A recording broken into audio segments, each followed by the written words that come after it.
Hi everybody, this is a video of an idea of using up your scraps. So as many of you know, I do make cards, and this is just an A5 card cut out of an A4 piece of paper. This is slightly smaller, so slightly smaller than the A6, so say 1/8 slightly smaller. So if you just cut it 1/8 smaller than the A6 on the long side and the short side. And what I thought, because you get loads of these strips of paper that you have left when you've cut down your paper, we all get it.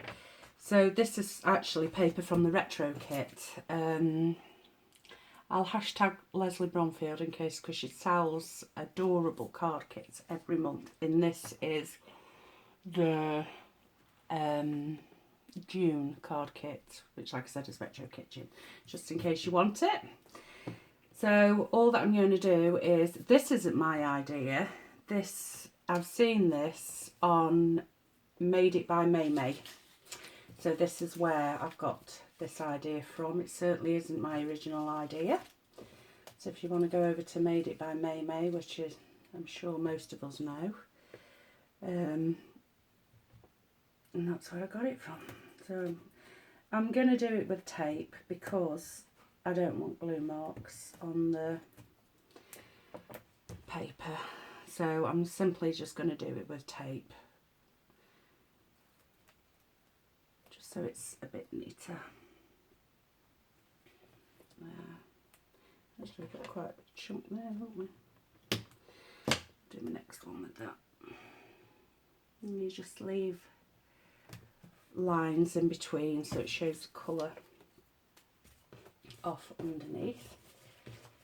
Like I say, I'm just using scraps for this card. Will I be able to do that?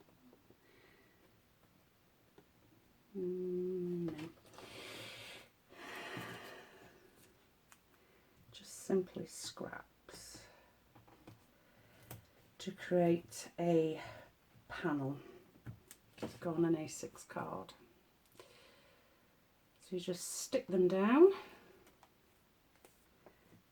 leaving a gap in between. Just eyeball the gap, you don't have to be too precise. I'm going to pause you and I'm going to come back when I'm finished. Hello, we're back.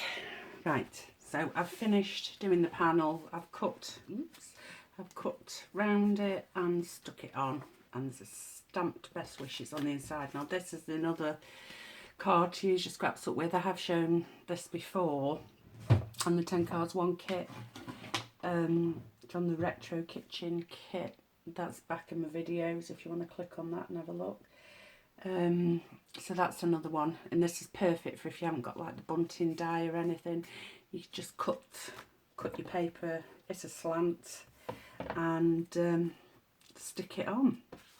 So that's a real simple idea of how to use up your scraps. I'm just gonna put a few bits of bling on the card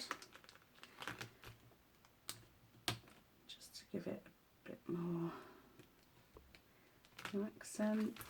There's green. Oh, we've got purple, have we? No, we haven't got purple in the paper, so maybe I'll leave the purple there. Just a few little bits of bling on.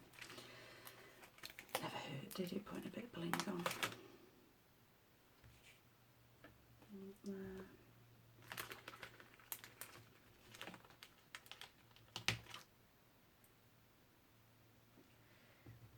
Down here. Look. 2 on there. So there you go. So just a really simple, quick idea of how to use your scraps up to make card mats to stick on the front of your A6 cards or any size card. As long as you remember to cut the actual mat down 1/8 of an inch, the short and long side, so it fits on. If you cut it shorter, so it fits on as a mat. And that's it. Thank you very much if you've watched. I always appreciate your support, and goodbye.